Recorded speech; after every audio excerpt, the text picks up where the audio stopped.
Welcome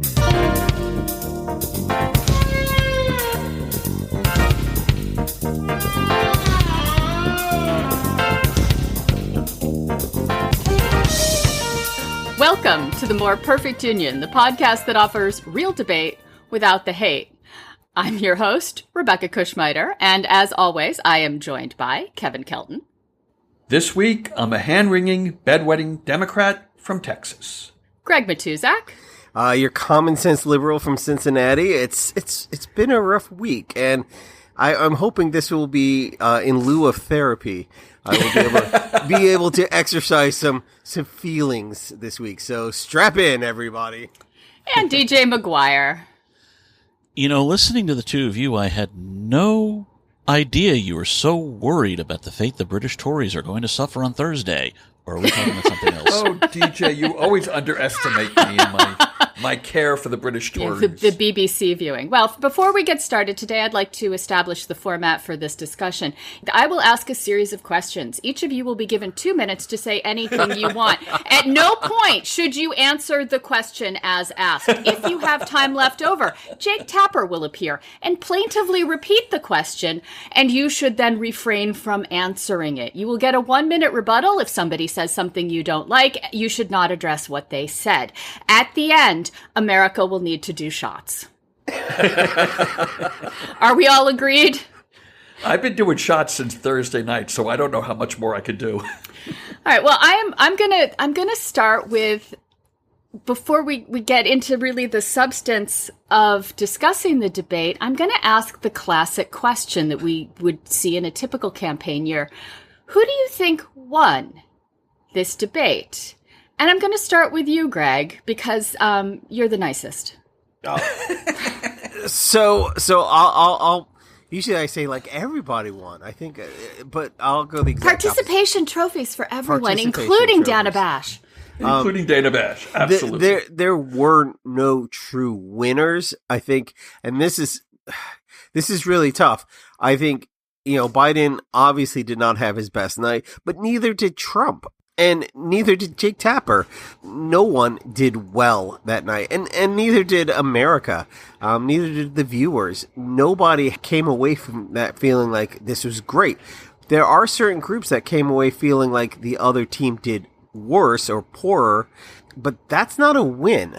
And I think we have to think about expectations, but there was nobody who came away with like a solid victory. All right, Kevin, do you have a take on who won the debate? I think Donald Trump won, and I think he won handily. And look, I acknowledge that I don't know whether 2 straight words of truth came out of his mouth during that debate. He did say he golfs. Yeah, well, there you go. Okay, so he did tell one truth. Gosh, I have so much to say about that golf section. But I watched... we're evaluating both of them, and we're going to be talking about, obviously, the president's performance. But Donald Trump turned in his best debate performance ever. Now, we could say that's a low bar, but he looked good. He was sharper than I expected him to be, and I want to elaborate on that a little bit as the show goes on. His answers were, especially in the first part of the debate, for the most part focused. He scored points against Joe Biden. Now, we may not like the points. We might be able to counter his points more effectively than the current president of the United States did. But if we're being fair and we're taking away that's Donald Trump and everything about him is evil stuff, he had a great night. And that's one of the problems that I think we need to address. I thought the whole event was a losing enterprise. Joe Biden sounded like a kid who had overprepared for a presentation and was determined to rattle off every fact he'd memorized in no logical order, simply because he'd memorized them. Donald Trump sounded like a kid who had not prepared at all and was trying to talk around everything because he didn't actually know the answer. If you're grading on substance, Joe Biden won. He did know facts. He did understand the context in history. He just was unable in 2-minute bites to articulate it well. If you're judging on showmanship, Donald Trump won because Donald Trump always wins on showmanship. But he also was saying things like, we can now use space age materials and you don't have to go to Europe or Asia when you're terminally ill. That's a direct quote. So if you're judging on people who speak things that make any sense or have any value, Donald Trump was not even competing in that. I think CNN lost on structuring a debate. I think advertisers lost because there was only one ad break, and I lost brain cells. So that's my take. DJ? Joe Biden won the debate. Bum, bum, bum. It wasn't a pretty win. It was an ugly win. Kevin, you a Giant fan or a Jets fan? Probably a Giants fan. Okay. But so you may not remember. It's almost. But I have a 6 handicap, DJ. In football? They give you a touchdown just for walking on the field? That's very strange. Yes. Okay. Kevin gives 6 points when he goes on the football field. I didn't know that. But there was, when I was a Jet fan and a senior in college, there was a game between the Jets and the Washington Redskins. It was played on a Saturday. It was the only game on TV for which the nation has never forgiven those two teams. The score was 3-0. The highlight was the Jet place kicker getting hit in the head with the ball. It was the ugliest win of all time, but the Jets still won the game. And that's how I'm seeing Thursday's debate.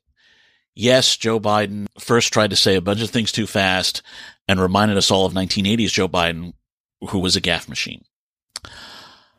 But Donald Trump had an allergic reaction to the truth. He gave a lie every single minute. And while he didn't hesitate in anything he said, so he didn't seem slow, he did seem like a lunatic. And from what I have seen of Frank Luntz's focus group, what I've seen of the CNN focus group, what I've seen of the Univision focus group that looked at it, while they all had serious questions about Joe Biden, they all agreed Donald Trump was a liar and a lunatic and shouldn't be anywhere near the White House. I think Donald Trump actually hurt himself more than Joe Biden did. Because while the four of us have known that Donald Trump has been slipping and that he has been lying a lot more than he used to 8 and even 4 years ago, most of the American people hadn't quite seen that, especially your swing voters who don't get all that into politics and who've just heard over and over again, Joe Biden old, Joe Biden old, Joe Biden old, Joe Biden old. They had that confirmed, and we will discuss that.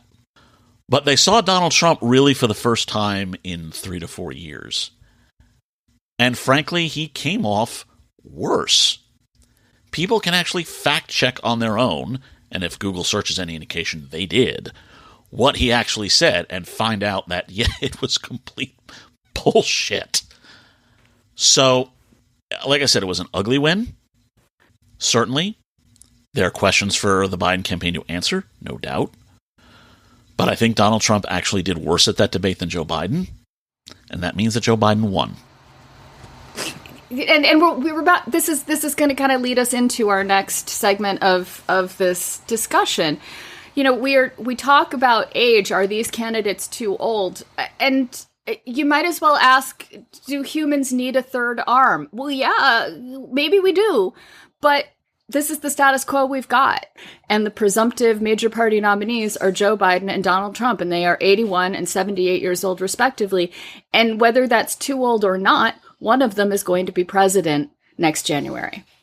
Despite all our best efforts, someone has to be president of the United States. Well, I'm not sure that we've made our best efforts yet, and we'll talk about that. So Kevin, what you said is despite all our best efforts, you don't think we have employed all our best efforts yet. And this goes into some of the discussion that we've been seeing among the punditry, not among party leadership from either actual party yet, but simply among that we know of. But among the commentariat, we are hearing a lot of calls for a shakeup on the Democratic ballot. And Kevin, I know you have strong feelings about this. I'm going to give you your 2 minutes before Jake Tapper shows up and doesn't tell you not to do it. I'm going to blow through those 2 minutes, and I apologize in advance. First of all, DJ, I want to respond to the focus groups that you cited with my own very unscientific focus group. I watched the debate with my 2 sons who happened to be in town. I also have a stepson that wasn't with us, but I heard from him after. the debate. They're all in their 20s. They should be prime Joe Biden voters.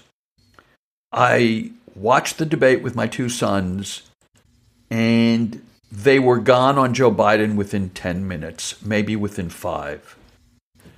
And I had some discussions with them during and after the debate, and they will not vote for this man.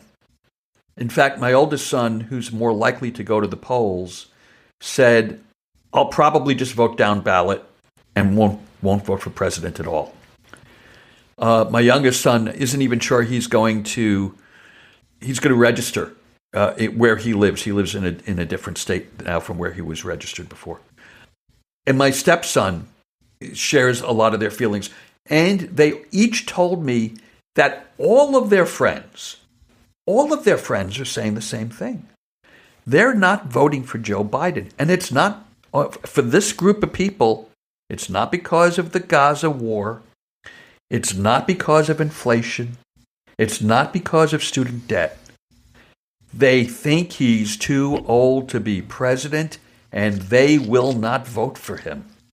And they resent people like me and people that they think of our generation for sticking them with this choice. Yes, the four of us know one of those two old guys is going to be the next president unless something drastic happens. But younger people do not make that pragmatic, rational choice. They say, fuck you for putting us in this position. We're not playing your game. Right. So they don't understand math. They do understand the math. No, they don't. Absolutely understand.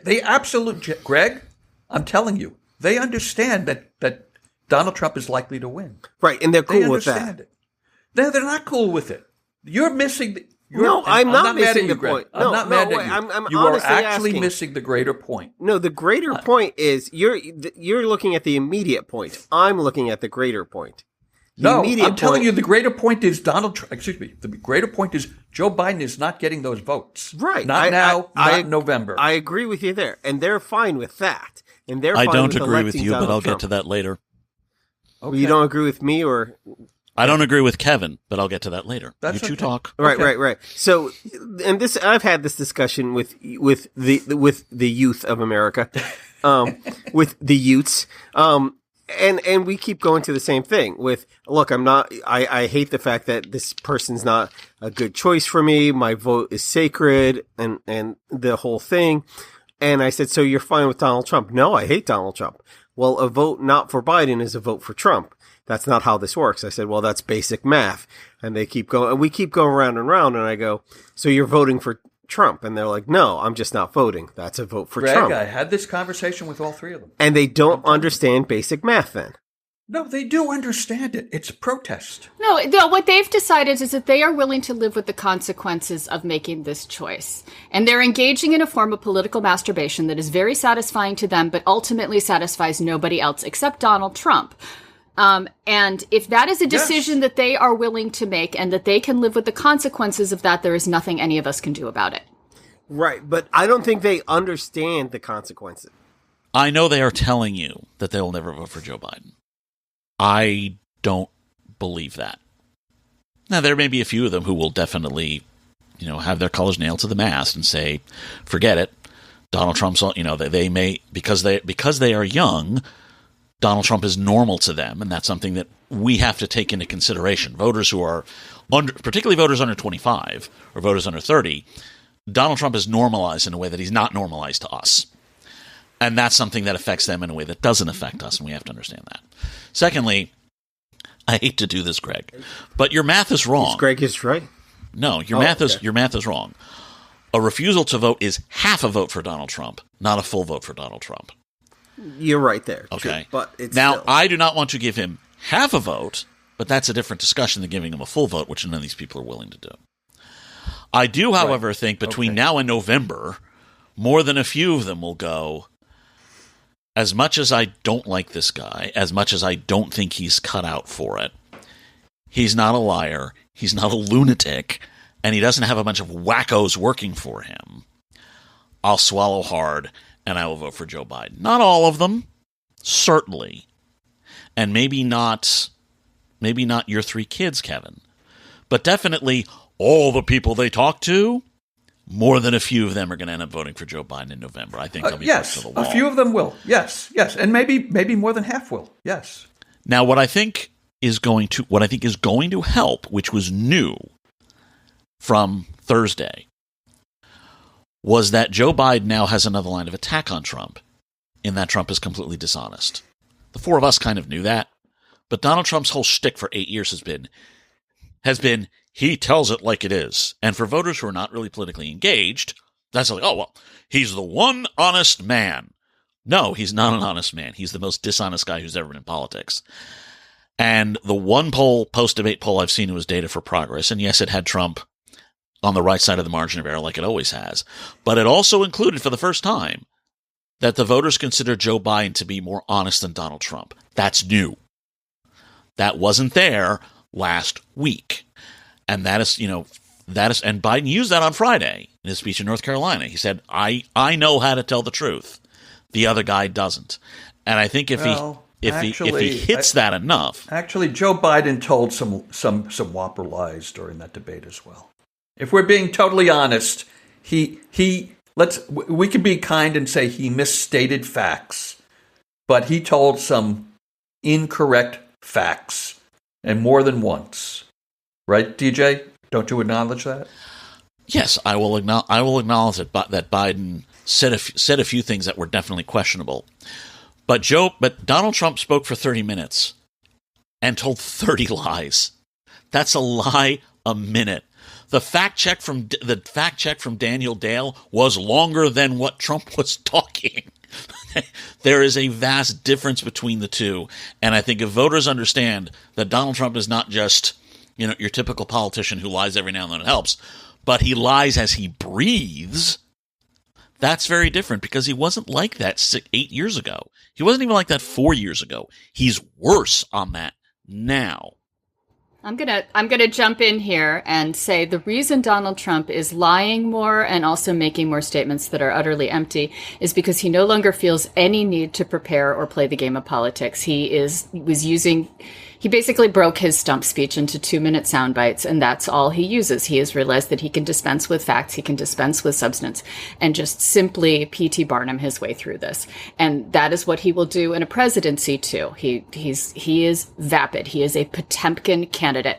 The other thing I am hearing from all of you as we're sitting here discussing math and who will and won't vote for Joe Biden, and what the ultimate number tally is going to be is, God damn it, we are going to end up forcing black women to save our collective asses again. And I am so sorry to the black women Democratic electorate who has been carrying all of us for the past, I don't know how many decades. One of these days, somebody else will decide to do this work alongside you.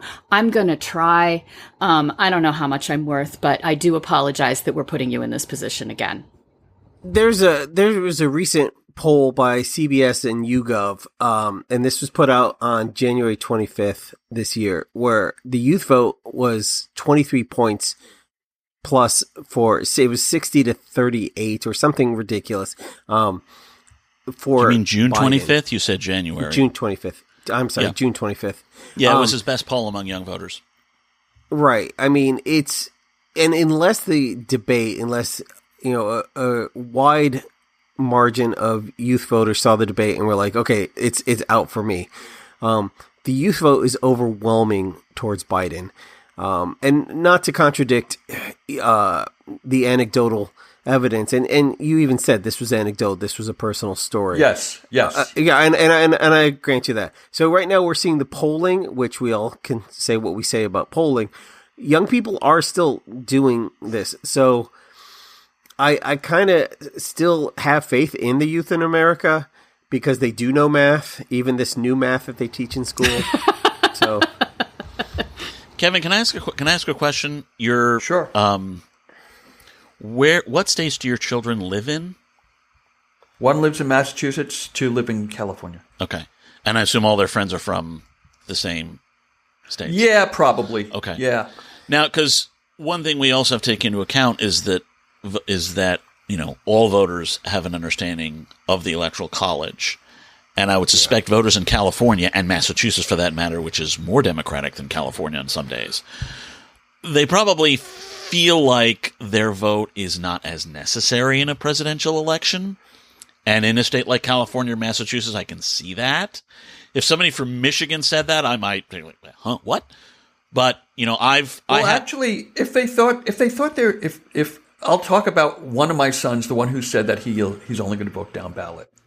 If he thought that his vote wasn't counting because he lives in a solidly blue state, then he would be able to vote for Joe Biden.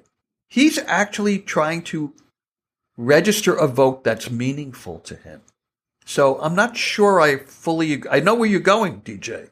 The whole thing with my vote doesn't count, so I have the luxury of a protest vote. But I don't think that's what this is. It's a matter of competing incentives. The incentive of making sure that Donald Trump doesn't get anywhere near the White House again, and venting frustration at what they think the Democratic Party is doing. If you're in a state like Michigan or Wisconsin or Ohio is not a swing state. Stop it, Greg. The incentive well, it depends on how Greg votes. He might be the only one voting. The incentive for keeping out Donald Trump in a state like that is large enough that you can say, okay, I might tactically vote for Joe Biden to keep Donald Trump out. And I'm sorry, yes, I'm using the British term tactically voting because, of course, I've been immersed in the British election all month. But in California or Massachusetts, there's no need to worry about tactical voting. The incentive to keep Donald Trump out with your vote is a lot smaller because there are all sorts of people who are more than willing to do that in California. So you look at, down ballot races are a different matter, particularly if he's in Orange County. I don't know what county he lives in, but if he lives in a competitive county, then yeah, he better vote down ballot, and he will. So again, I still think a number of them will vote for Joe Biden in the end, but I'm not going to be. It doesn't surprise me that voters in heavily blue or even heavily red states will feel like their vote at the presidential level is not necessary enough for them to say, maybe I can register my anger at this through another way. That's all. Okay. So, we've gotten 20 plus minutes into the podcast and everybody has made some really valid points. We've yet to actually talk about what we saw on Thursday night and how we felt about it. So I'm going to kind of back up for a second and start that conversation. I've been processing this personally for myself for the last 72 hours, as you guys well know. As you know, I've had a very strong reaction. You guys know me. You know what a dedicated, passionate, pro-Joe Biden supporter I have been, not just in 2024, but in 2019, 2020, and all during his presidency, and frankly, when he was vice president. Politically, I love the man. Okay? And he, I thought, represented my values. I saw something Thursday that I feared might happen, and I hoped would never happen. Did anybody ever see a movie called The Seduction of Joe Tynan? No. Have you heard of it? It's an Alan Alda film where he plays a senator, and it's about the corruption of an otherwise good man by politics, okay? So Alan Alda is Joe Tynan. He's this young, dynamic senator, sort of like a Beto O'Rourke character, okay? And he gets into the Senate, and he finds out that there's a lot of corruption there. And the fulcrum is a confirmation hearing for a Supreme Court justice. And there is an older senator played by Melvin Douglas who is trying to ram this very bad man through the confirmation process to become a Supreme Court justice. What's his name? Brett Kavanaugh? It could have been. In the big climax scene, they're at this hearing. They both have competing agendas, okay? And the question is, who is going to win? Will this guy get confirmed or not? And it's Melvin Douglas's turn, the senator's turn, to question the nominee. And he starts asking his questions in French. and he's unaware of it. And people are watching the way we all watched the debate on Thursday night. They're sitting there silent, realizing that this man is senile, that this man is in the process of destroying his own career. And it's one of the most powerful moments. I remember it 25, 30 years later. That's what a powerful moment it was. And I have been saying for weeks to my friends that I speak to outside of this, I fear for that Melvin Douglas moment in this campaign. And we saw it on Thursday.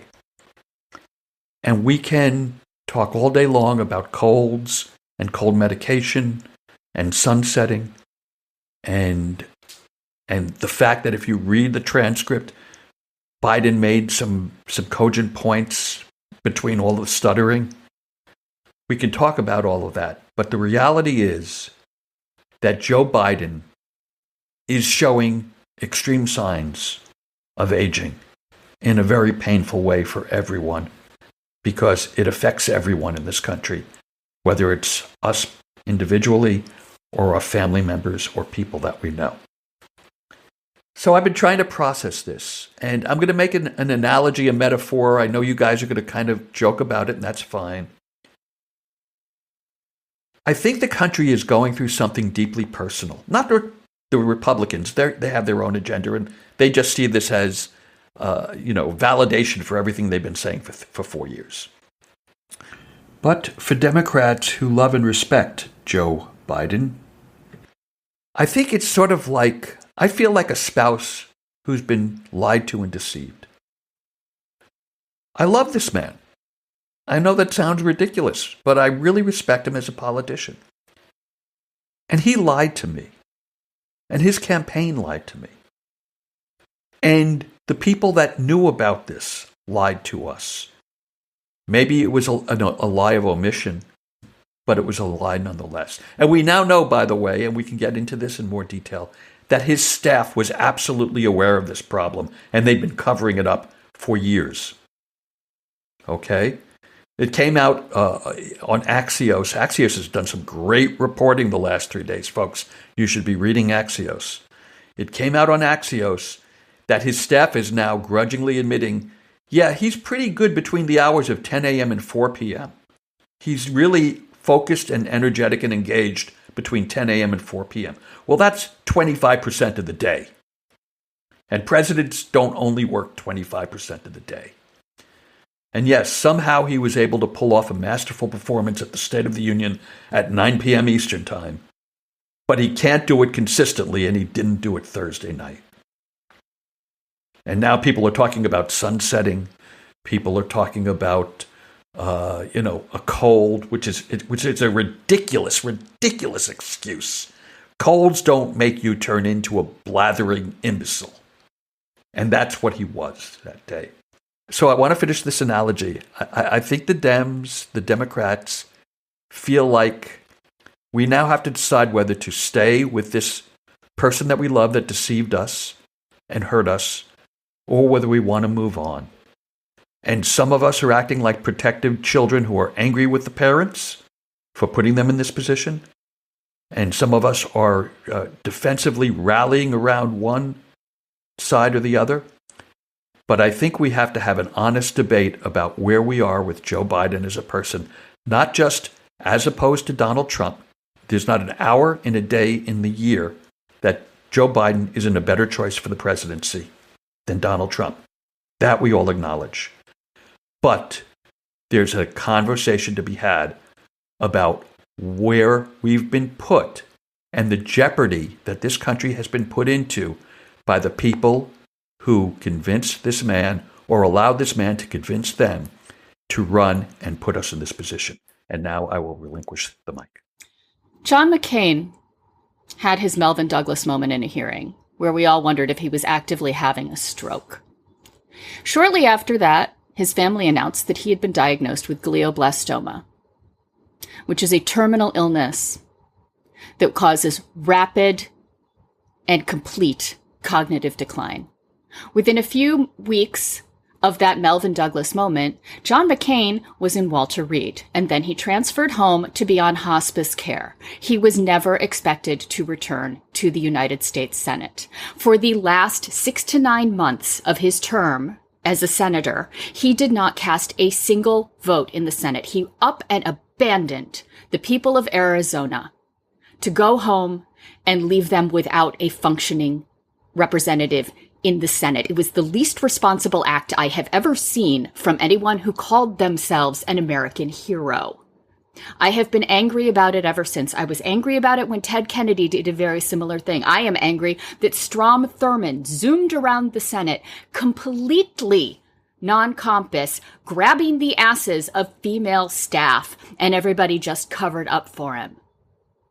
The time to have these conversations about how old is too old, how incompetent is too incompetent, was decades ago. We have been letting every white man slide through their sunset years, clinging to power. Mitch McConnell freezing in front of microphones multiple times, and nobody is screaming, "Oh, get him out of there. Get the hook. Where's Chuck Barris with his gong to get him off this stage?" We let old men lead this country. Why does Joe Biden have to be the first to set the good example? That's my question. DJ, on to you. And like every good debate participant, I'm not going to answer that question. Because For I our don't listeners, think it is I just relevant spit in this. coffee out my nose. DJ. That's what that stuff is on the screen. Okay.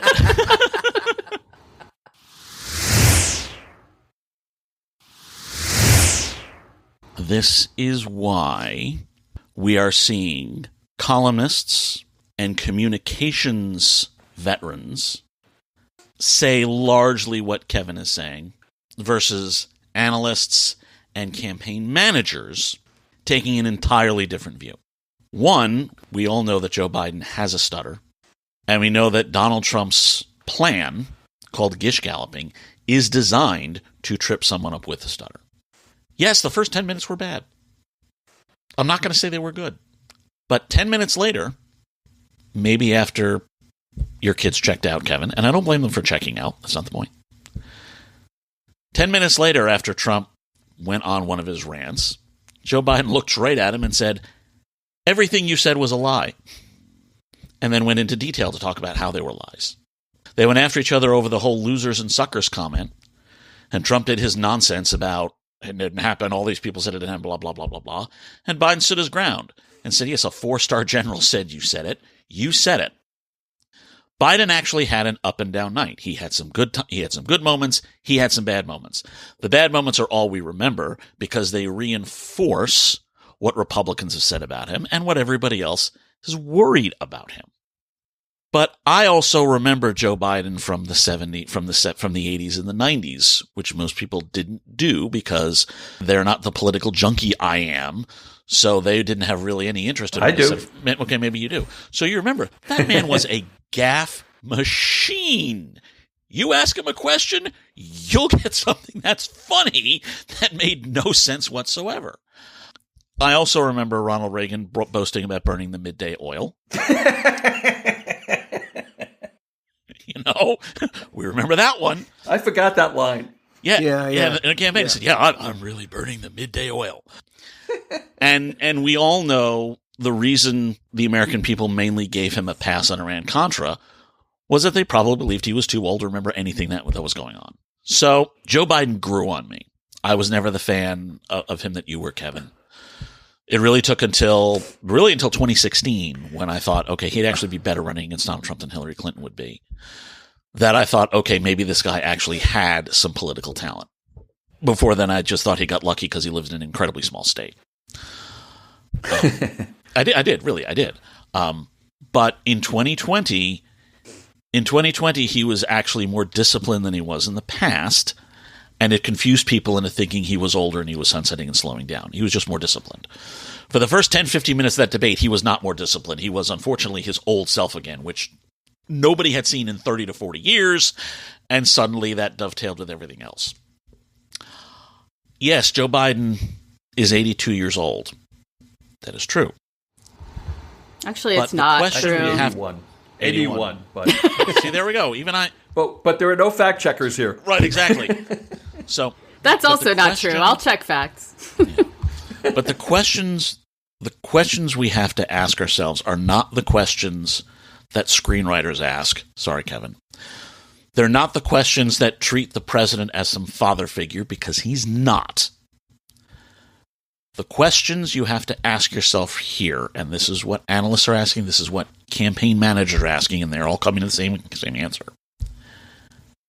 Is there really anybody else who can do the things that Joe Biden can do in an election? Is there any other Democrat who does as well with white voters as he does? Is there any other Democrat who does as well with voters over 65 as he does? Is there any other Democrat who can use the positives of the Biden administration like he can and like no one else can? Because we saw that from John McCain in 08. We saw it from Hillary Clinton in 16. We saw it from Al Gore in 2000. Anybody who tries to say, oh, I'm not the president, catches all the president's negatives and none of their positives. Can anybody besides Joe Biden hold the Biden coalition together? And what they are finding, and I agree with them, is that the answer is no. None of them, except Vice President Harris, are even going to get nominated. That is just an impossibility. Go to Greg. Greg, I'm going to give you a chance to talk because you've been sitting here patiently, and I can't tell if you're having deep thoughts or rethinking your participation in this podcast. No, that's okay. I was going to add on your thought, but do we really want Biden to become the next Al Franken? Where he does become the one who does the right thing. Like, maybe I should step down, and then 2 years later go, maybe that wasn't the right thing for him to do. So I want Kevin to think about that, because I know he has deep regrets about Al Franken. Yes, I do. Yes, I do. know you do. And we talked about Al Franken stepping down and then regretting it like almost immediately. I'd now like Al Franken to be the nominee. But I know you would.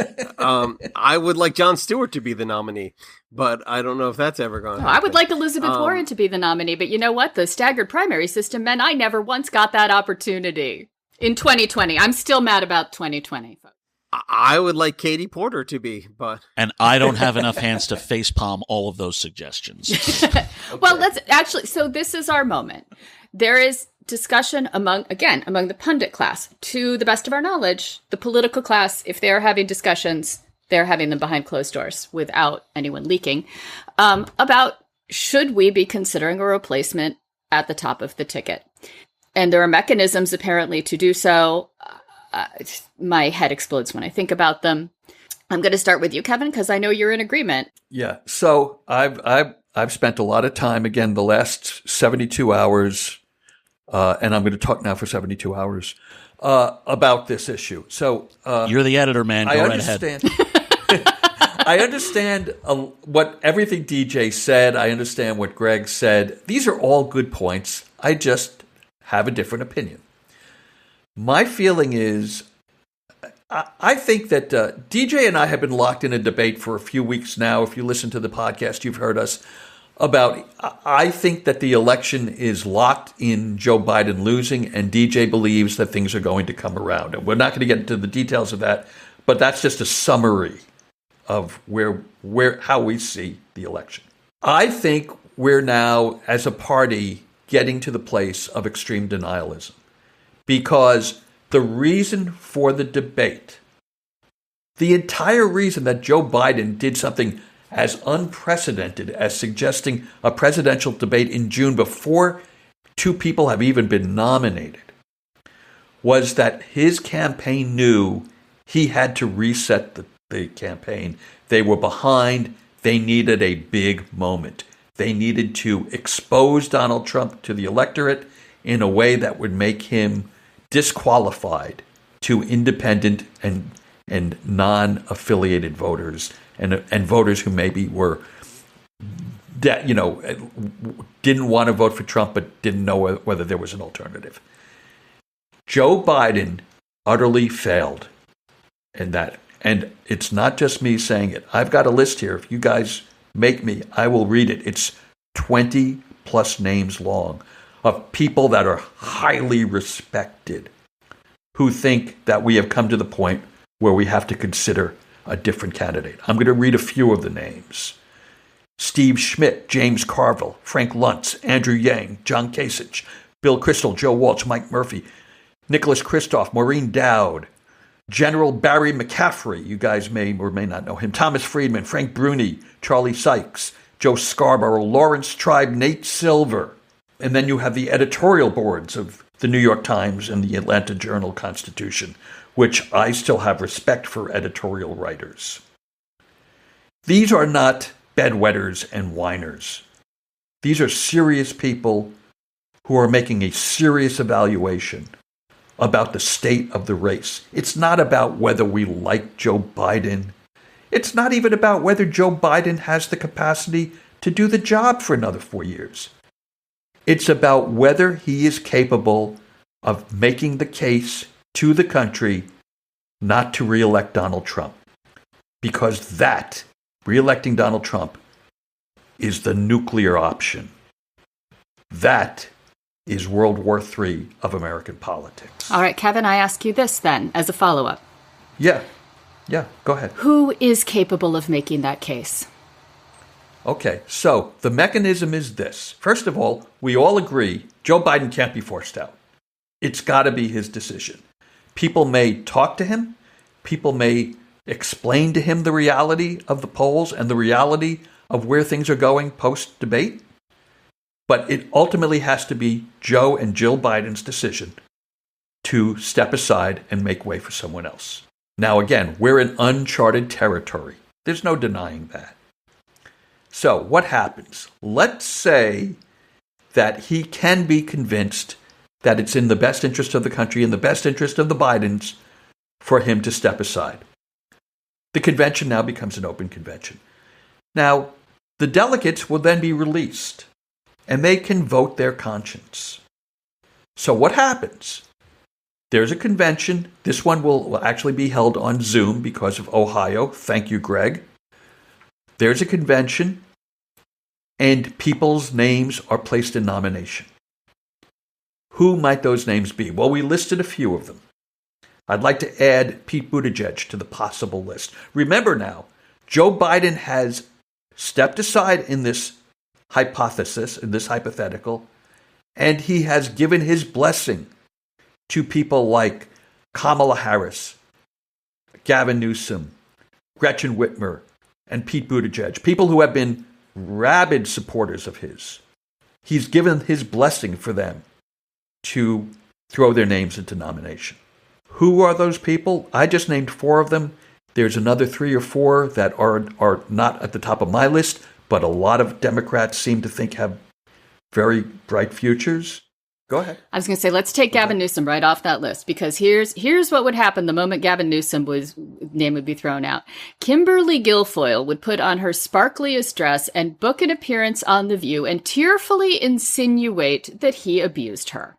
Or something like that. Next thing you know, we've got Joy Behar picking up that torch and running all the way to Mount Olympus with it. And then Kimberly would open up her goddamn phone and find whatever naked pictures she has saved of Gavin Newsom, and she would leak them all over the goddamn internet. You cannot put Gavin Newsom into a race with the Trump machine because they have the ultimate insider on him. So erase him from the list. Can't be done. Okay. So you may be correct. First of all, I didn't know that side of Gavin Newsom. That side may not exist. The point is he was with Kimberly Guilfoyle, and Kimberly Guilfoyle is evil, and she would do anything she can to destroy him.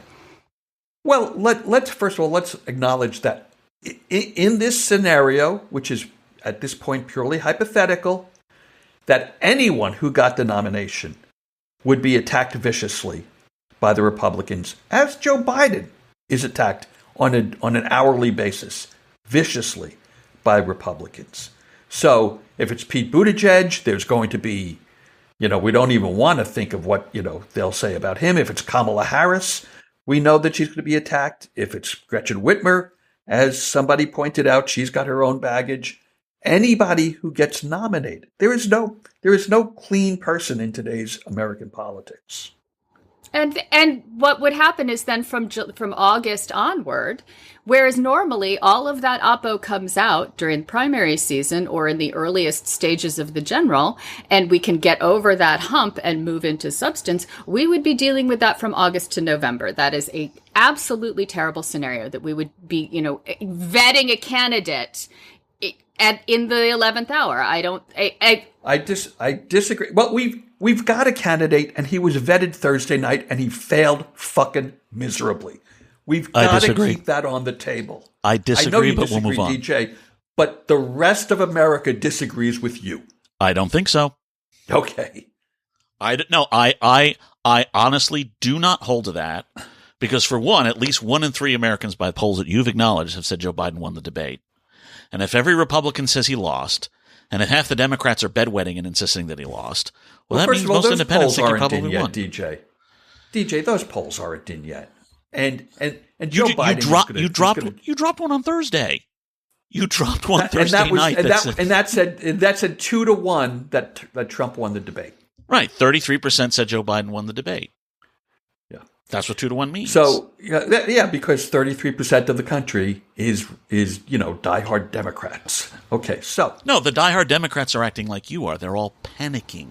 Oh, but there are also Democrats who acknowledge that Joe Biden lost the debate, but that doesn't mean he lost the election. Debates and elections are different. Okay, so I believe without anything data-driven to prove it, I believe that we're going to find by Thursday and Friday that Biden is down more points, both nationally and in swing states, and I believe in 2 weeks it's going to be even worse. So I'm trying to anticipate this problem. And by the way, I read a lot of articles yesterday, and a lot of people in Congress, a lot of senators, a lot of heavyweight politicians have the same fear that I have, that he is going to tank not just his own race, but the entire 2024 election cycle for Democrats, because his coattails will be so poisonous. So what happens? We open it up. People make their speeches. People play politics. Will some high elbows get thrown? Probably. In a ballot or 2 or 3, someone is going to emerge. Maybe it is Kamala Harris. Maybe it's Pete Buttigieg or Gavin Newsom or Gretchen Whitmer. And they then invite Kamala Harris onto their ticket because, hey, she's no worse off than she is now. She'd be vice president of the United States. Okay? And we could all sit here and go, oh, she'd never accept that. We don't know that because the Titanic is sinking now, and people are trying to figure out how to save lives. Okay? And I think if that were to come to pass, there would be some 1 week or 2 week campaign in the media. There'd be some very passionate speeches made. There would be ballots. Someone would be leading after the first ballot and someone would drop out. Then that someone would be leading even more in the second ballot. And by the third ballot, someone would have a majority of the delegates and they would be the nominee. Then what happens? Okay, I've heard this said on the news 100 times in the last 24 hours. They have no campaign money. They're starting from scratch. How will they do it? How does that work? Here's the answer. First of all, most of the campaign money that people are talking about is DNC money. And that money goes to whoever is the nominee. It's not Joe Biden's. So they wouldn't be at the incredible cash disadvantage of $0 in the bank. Secondly, if one of those people gets nominated, the excitement in the Democratic Party would be palpable and unprecedented. People in this country are begging for a younger, more vital candidate. If it's Kamala, if it's Pete, if it's Gavin, if it's someone else under 65, the enthusiasm in the Democratic Party is going to be as if Bobby Kennedy got the nomination. And by the way, he had some stuff in his, in his closet. He had some skeletons in his closet too, and that didn't seem to bother anybody. So let's say, I'm going to go with maybe the hardest sell. Let's say Kamala Harris gets the votes and gets the nomination. And she invites Buttigieg or Cory Booker, you name the person. It's going to be a high-profile Democrat, and they form a unity ticket. They'd be starting fresh. It wouldn't be all about Palestinians getting killed in Gaza and Biden being duplicitous in it. It wouldn't be about inflation. It wouldn't be about age. It would be about what it should be about, which is this person versus Donald Trump. And that's the election Democrats need to frame. And this election, I'm telling you guys, it was not just one night. It was not just a bad performance. I've already seen the GOP ads. They're on YouTube to find them. It's going to be devastating. Yes, 51 million people saw it, but I guarantee you 300 million people are going to see the bad parts over and over and over and over again. It's not getting better for Joe Biden. It's not going to be a news cycle. Oh, we're going to move on from it. Donald Trump is going to be sentenced and he's going to say crazy stuff about sharks and people are going to, and Joe's going to have good campaign stops like he did in North Carolina. Look, I could be wrong. All we have in this world is our knowledge and our opinions. And I'm just stating mine. This election is lost if we don't change candidates. And I don't say that, that breaks my heart to say it. DJ, I respect you. I know a lot of the points you make have a lot of validity behind them. But if you think that voters are going to start waking up and seeing Donald Trump and move 4 or 5 points in each swing state to Joe Biden between now and November, after that performance, my friend, you're in denial. This election is not a toss-up anymore. It is lost. Look at the swing states. Look at the polls. They're telling you. It's bleeding red. I went to Real Clear Politics yesterday. I went to 529, 527. 538. And I looked at the polls. 538. And I'm now acting as old as Joe did the other night. I'm telling you guys, Joe Biden is not winning this election. I could be wrong. I thought that Donald Trump was not winning in 2016, and I said it with the same verve, and I was wrong. But everything I know about politics tells me that if we don't make a change at the top of the ticket, we're heading for 1980 again. It's going to be a red wave. We're not only going to have a Trump presidency, we're going to have both chambers of Congress are going to be Republican. It's going to be a disaster, and we have to take a roll of the dice to try and avoid that. And by the way, I think whoever they nominated would win handily. Go ahead. Okay, so 3 things, and I'll try to keep them brief. 1, I can only think of one election that actually hinged on a debate, and that was Nixon-Kennedy. Really. And even that I don't truly believe. 2, people have short memories. I don't even remember what I had for breakfast this morning, and that was an hour ago. Okay? The news cycle is ever changing. We will be up to our eyeballs in Trump trial stuff. We will have new footage, which the 24 news cycle will be constantly showing. And you're right. This is terrible, terrible stuff. But this will not be shown as often in a month. We will have new footage and we will have new things, and people will forget. Because why? People can't remember anything. I can't remember sports teams. Oh, wait, that wasn't me. That was you. You know why? Because I forgot about it. People don't remember these things, especially in an election. Wait till September. Wait till October. Things will happen. Okay, so this is not the nail in the coffin that you think. And third, you mentioned John Kasich earlier today, just passingly. John Kasich is an asshole. I have to say that every time you mention him. John Kasich I should have said it myself. Yes, and that's the thing. But you know why you didn't? Because you forgot. Because people forget. I'd forgotten things. John Kasich I existed. don't. It was the most blissful 6 months of my life without thinking of that asshole. So, Yes. okay. In and out. Rebecca, do you have anything you want to chime in response to Kevin before I do my own mic hog? Before you take your 72 hours? I take my 72 hours. I'm not even actually actively engaging in the discussions about should we change the ticket. Because right now, those are hypotheticals. That is something that is happening on the Sunday morning TV shows. It is something that is happening on the pages of Axios. And if there comes a point where there is a decisive and concerted effort to be changing candidates, then I will engage with this idea. But until you show me a filing with the FEC, Gavin Newsom for committee to elect Gavin Newsom, committee to elect Kamala Harris, whatever official mechanisms need to be put in place before any of them can assume a presidential candidacy, I'm not engaging with it. It is June 30th, as you corrected me, because I forget things like dates.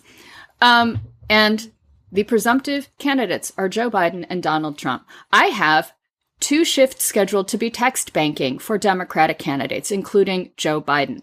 The race today is what the race was on Wednesday. The polling might be different. Public opinion might be fluid at the moment. But the fact of the matter is, I, as a Democrat, need to continue doing the things I do to elect Democrats. And I highly encourage everyone else listening to do the same. There's a great site called Mobilize. You can just look it up. You can find shifts to phone bank, to knock on doors, to text bank, to do whatever it is that you feel you can do to contribute to this. Elections aren't won and lost on podcasts. As 4 white people sit around talking, elections are won and lost on the ground. So every one of us need to get out there and get on the ground. Make things happen. And if what you want to agitate for, Kevin, is a change at the top of the ticket, then start calling the DNC. Me, I'm going to be working with the D-Trip and texting into California. Maybe I'll get one of your kids. I think you just shocked a lot of people when you told them that we're 4 white people. I think a lot of our listeners are going to be shocked. So I'm also reminded of an old sports comment. Games aren't played on paper; they're played inside television sets. But so this gets us back to the Gene Wilder discussion, the Willy Wonka thing with the kid and the DJ has all the good lines tonight. Hey, but I think I'm actually going to go all the way to the beginning, and I'm going to actually disagree with the first thing that Kevin said. You remember that? I think in terms, yes. I don't even remember. Because you're right. The purpose of this debate was to expose Donald Trump for who he was and to show voters that they really do not want to vote for this guy again. And I think in doing that, Joe Biden succeeded. Unfortunately, he did some other things that have clouded that have gotten in the way of people noticing that. But not everybody. I mean, one of the biggest phrases online that people are talking about is not a Joe Biden gaffe. It was Donald Trump talking about what black jobs are and what Hispanic jobs are. Black jobs black jobs are the same as binders full of women. Right. When you go to your black, if you come out of your binder full of women to go to your black job, it makes total sense. Actually worse, but yeah. Those of us who are for white people are not going to notice that as much as say black voters, who are a constituency that Biden has had problems with in terms of getting out the vote, and they're going to hear that Donald Trump thinks that they should all be in menial jobs. That's going to be a problem for Trump. Donald Trump did a lot of things to hurt himself on Thursday. We're just not talking about that because of Joe Biden stuttering, frankly. And Kevin, I know you have been trying to convince your kids and a lot of your kids' friends to vote for Joe Biden. And I know you probably thought tonight would be the night where you could say, see, look, there we go. This is why you should vote for Joe Biden. It didn't happen. It's flummoxed you. I get that. It's flummoxed a lot of people. That's not just because of you. But I would also note that there are other people on the other side of this argument. Stuart Stevens, who actually managed a winning Republican campaign, which Steve Schmidt did not do. Rick Wilson, who's managed numerous campaigns all over the place, including some long after James Carville retired. Right?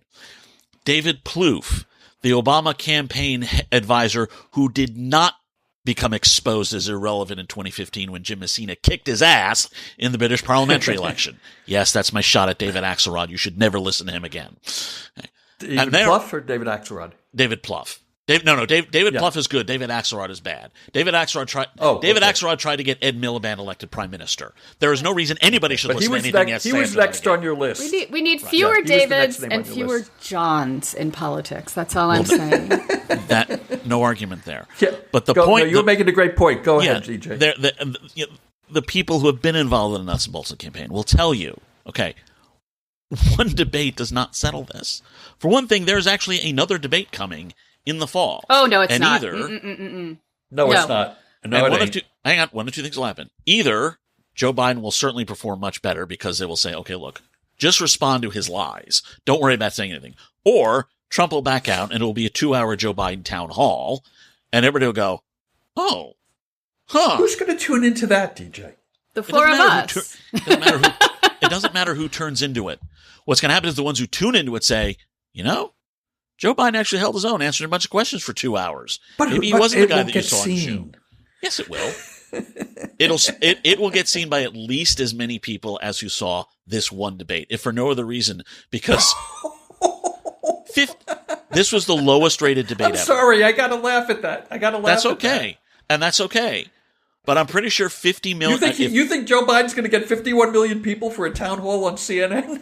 If it started as a debate that Donald Trump backed out of, yes, I think he can get somewhere in the tens of millions, and that's enough because then they're going to do what the 51 million who saw the debate telling everyone. They're going to go, hey, Joe Biden actually answered some questions. He sounded smart. He wasn't the guy he was in June. I don't know what the hell happened then, but he seems a lot better now. And oh, by the way, it's after 4:00 in the town hall. So I'm going to posit that Thursday night was the last presidential debate we'll ever see in the future of America. It is no longer an efficacious tool. In the 24-hour news cycle, there is no need to put the two candidates on stage in front of the American people as a direct comparison. There is the potential for too much damage to campaigns in doing them. Joe Biden jettisoning the Commission on Presidential Debates was the first step, and I don't think we will ever see presidential candidates debate again. Ever. I'm not sure I agree. I'm not sure we I should. agree 100%. I'm not sure we should see debates in that format. I disagree 100%. I don't think they'll go. Okay. I don't think they'll go away. I think they should go away. I much prefer what the British do is where they basically put them they put them under a press microscope for 30 minutes, one right after the other, and you can actually have a much better comparison in terms of how they respond to things, how they respond to follow-ups. That's a much better way of doing things. I don't think it's going to happen. But my point is still this, and actually that's not my point. Getting on to the other things Kevin said, because Kevin said a lot. Yes, I did. He treats what would happen if Joe Biden stepped down and released his delegates as a largely orderly process right out of a Hollywood movie. The reality is going to be far messier and far nastier. For one thing, Joe Biden may not release his delegates. Joe Biden may say, I am stepping down. I am endorsing Kamala Harris as my successor, and I'm directing my delegates to endorse her because she is the one who would take over if I cannot serve, and I've decided I cannot serve past January. Hell, there are some people who are actually talking about Joe Biden flat out resigning and having Kamala Harris run as the incumbent. Okay, that would be better. That would be better. I agree that would be better, but go ahead. Or Jon Stewart. If we were replacing candidates, the best possible outcome would be for Joe Biden to have an actual medical diagnosis that prevents him from continuing on in the job as president. He resigns immediately. Kamala Harris assumes the presidency and assumes the candidacy. That is the only scenario in which we could smoothly transition to a new candidate. Anything else would be Dems in disarray, followed by Republicans lobbing fire. I just want to be on record as saying I agree with what Rebecca just said. That would be a clean way to accomplish what we're talking about. But it's not happening. So now, without wishing any ill will toward Joe Biden. But the thing is, that would require a medical diagnosis that he is unfit to serve. And we don't have one, which should be saying something. No, he might make that medical diagnosis. Well, he may decide if he decides that himself. Rebecca is suggesting. Right, but if it were an open convention, the way you just described it, all of those black women that Rebecca talked about, watching one of their own, Joe Biden's designated heir, get stepped over by a bunch of white dudes. Why do we all assume she's going to get stepped over? No, because of all the white people in the room. Hang on. Hold on. Barack Obama got that nomination twice. Kevin, I'm exploring every scenario here. I'll get to the Harris scenario. I'm exploring the non-Harris scenarios. One, that would be devastating for black turnout, and especially for black female turnout. It would also remind everyone that generic Democrat is not an actual person. These would be actual people who would have their own actual issues. And all the Republicans would have to say is, why should we believe them when they tell us this is the best person to run for president when they told us that Joe Biden was the best person for 3.5 years? Who cares what they say? Their bullshit is going to be their bullshit regardless of who's, it could be Jon Stewart. Their bullshit is going to be there regardless. It's baked in. If we switch horses, their bullshit smells better, and that's the problem. Their bullshit smells better now because they've been saying that Joe Biden can't string two sentences together. I thought that they were out of their minds, and now I know they're right. And I'm telling you, you're wrong. That just because Joe Biden has a hold it. No, I'm sorry, Rebecca. That wasn't a stutter. Biden. That wasn't a stutter. It was a stutter, and it was deliberate. And Trump's campaign and Trump's method was deliberately designed to stutter. It is a technique called gish galloping. We saw two different debates. And it is no, yes, we did see two different debates. I saw the one that actually happened. You saw the one that was in your All right, hang on. I'm calling timeout. So what we are having two fundamentally different discussions right here. DJ is talking about a political debate. He watched a political debate between two politicians who are running against each other for office. Kevin saw that debate and didn't view it as a debate, but view it as a evidence of a particular medical diagnosis. So Kevin is... No, I saw it as evidence of a candidate who has no chance of winning. However, what you are getting from that debate is that there is a systemic problem with the candidate that extends outside of the bounds of the debate. And you are arguing for that ephemera, whereas DJ is arguing for what happened in a 90-minute segment of time. If the ephemera is more important to the American public, then you are probably closer to correct than DJ is.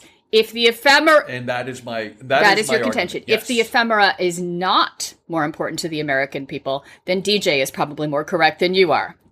So, and this is not something that we can resolve in this format. It simply can't be resolved. And so the two of you continuing to argue, not even apples and oranges, but like red delicious and golden delicious, is... I think you just nailed this so well, Rebecca. That's why you pay me the big bucks. Enough. Yes, it is. Yes, it is. But again, I'm not the only person who is carrying the mantle of the ephemera. And I'm not saying you are. I'm not saying you are. And one of the reasons why I am so energetic in my response is because I'm not just talking to you, Kevin. I'm talking to all of the folks in punditry who also think the same thing.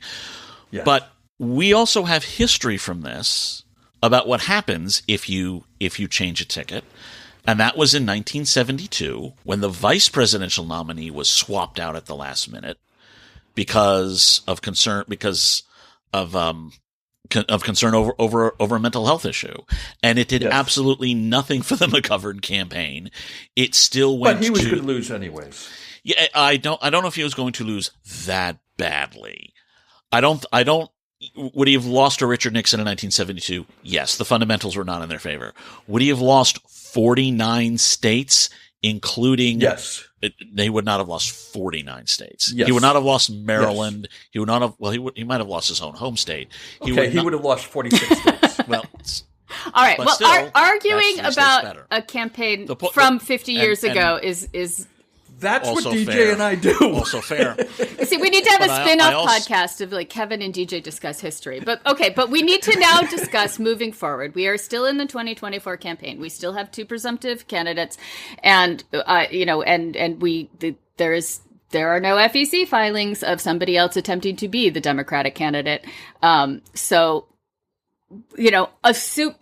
moving forward with the status quo that we have, not with any hypothetical alterations to that status quo, because they are just hypothetical. So you can't make plans based on things that don't exist, which is really sad because I so want to plan to own a unicorn one day. Where do we go now? Greg Matuzak, I'm going to call on you because you're the nicest. So what we're going to see is each campaign is going to continue with their own strategies. You're going to see Trump rally, and the rallies it works for him, but it connects with his base, but it doesn't get more voters. But he's going to continue with, his lies and his shtick, and he's got a new line of attack. And you're going to see more of that. Like, this guy, he can't talk. I can't understand him. And then he's going to tell a story about a shark. The Biden campaign, if what I think will happen, and I'm a pundit and what have you, will start putting out videos of Joe on a bike or Joe CrossFit and Joe doing really like energetic events. And actually, you may actually see a rally or two with him, out there being like super Joe. What did they call him after? Joe Mentum? Like juiced up Joe. Joe Mentum. And then they will call for drug tests again, but you will see these whole, like, maybe an interview with someone who will be like, wow, I didn't expect such, like he'll jump on a couch with Oprah saying, I love Jill. It will be this real high, activity Joe. See, now I think, and I'm going to pile on, Greg, what you said, I think Joe Biden needs to go on Kimmel or Fallon and, just make fun of his performance. I think he should show the video of him totally botching that first question and let the audience have a big laugh about it and have a friendly discussion with Kimmel or Fallon about, man, if I could take back one thing in my entire political history, it would be that moment. I am sorry, Democrats, I let you down. I should have done that better. But let's. Oh, why'd I take all that cough syrup before? Not even making excuses. Just acknowledging, man, that was a low point. Now I got to make up for it. I'm sorry. This was, I fucked it up. I think that's what he should do. He should humanize it and put it out there in the most mainstream of mainstream. DJ, you can go next. What do you think? Where do we go from here? I think the Republicans will hold their convention in July. The first 3 nights will be very good for them. The fourth night, Donald Trump will accept the nomination, and everybody will go, oh, crap, that's right. He's a lying lunatic. I think the Democrats will hold their convention. I think we will see, I think Biden will be humble about what happened at the debate. Biden's very good at being humble. He's one of the most empathetic politicians of this time. I think we will come into September. I think Biden will actually be ahead when the Democratic convention is over, because it's conventions where we usually see these bounces. We saw it in 1988. We saw it in 2008. People forget John McCain was ahead of Barack Obama the first 2 weeks of September, the first 2 weeks after his convention, and that was with and that was with what's her name? See, I forget things too. And that's why we should never listen to anything Steve Schmidt says again in the rest of time. Right. Right, and that's was with Sarah Palin, Stephen Smith's choice, as vice president. Yeah, if he managed to lose the John McCain election, we never listened to Steve Schmidt. Right. That was right. So, that's what I see coming by the end of August into September. Joe Biden will be ahead by a few points. He'll be ahead or even in some of these swing states, and then it's going to be a 3-month slog where we have to remind everybody of who Donald Trump is, that he really is the lying lunatic that we saw last week. He's the lying lunatic we saw at the Republican convention. And the only way to stop him, whatever you think of him, is to vote for Joe Biden. And that is why I still believe at the end of the day, it'll be lower turnout than 2020. That much is certain. More people will not vote. Fewer people will vote.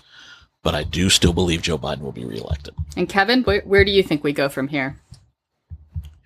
Well, I think, first of all, the Democrats have to spend all of their time focusing the election now on the negatives of Donald Trump.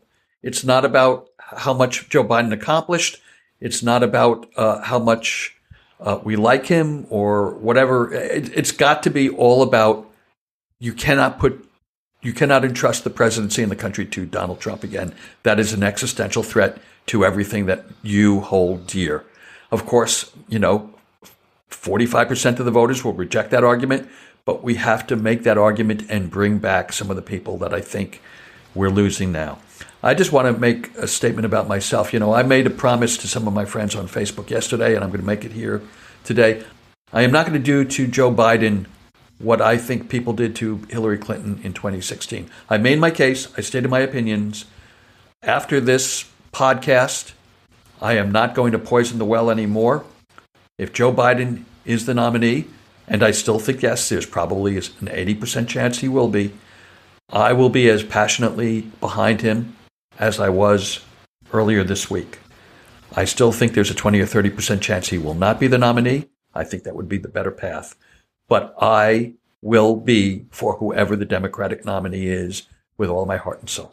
Would you accept the nomination if they called on you, Kevin? No, I would give it to Joe Biden. Okay. I just wanted to clear that up in case there was a conflict. You'd be like, yeah, I'll shit all over Joe if they give it to me. Then there's no saying what I'll say. I would ask him Joe. to be my running mate, and he could still be vice president. You'd right? be okay with that? Oh, okay. Well, that's mighty big of you. Thanks. And I just want to throw out that you guys gave me what I think is a pretty good idea. We've been using the music of the late, great Alan Keeney as our opening theme, and we love him. But you guys, when Rebecca specifically, you mentioned how DJ and I love to revel in elections from 50 years ago. I think maybe going forward, our opening should be DJ and I sitting at a piano singing "Those Were the Days" together. Oh, yeah, but which of you is Archie and which of you is Edith? I'll play either part. I don't mind. DJ, it's your choice. I would gladly play Meathead too. Let's try it right now. You ready, DJ? Boy, the way Glenn Miller plays. I don't remember the songs actual that words. made the hit parade.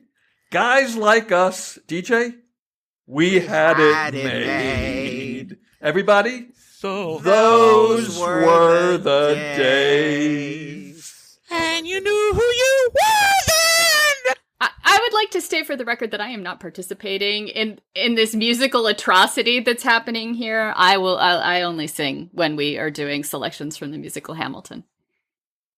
And by the way, the line that was coming up next in the song is as relevant today as it was 50 years ago. Boy, girls were girls and men was men. I saw a comedian recently who was, I forget his name. We can post it somewhere else. But he was talking about trying to find common ground between Democrats and Republicans, and he said, Democrats love gender fluidity. Republicans love Lindsey Graham. Okay. Mister, we could use a man like Joseph Biden again. Okay, I think we have exhausted all available topics for this morning. We have probably exhausted our audience. I'm exhausted. And again, I'm going to drop the website Mobilize. Please, all of you, even if you are like Kevin's kids and don't want to campaign for Joe Biden, you can do things for down ticket campaigns. You can get involved with an organization called Field Team 6, which focuses on voter registration in swing states. There are all kinds of opportunities out there. Please, everyone, put in a little bit of time. Politics is a group effort. America is a group effort. Let's work together.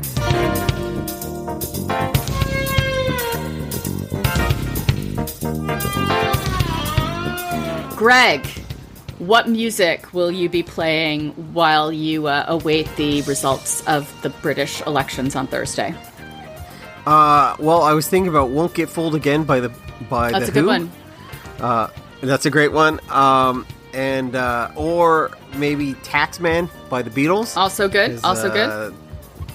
Yeah. Or "God Save the Queen" By the Sex Pistols. by the Sex Pistols. Not the actual song "God Save the Queen."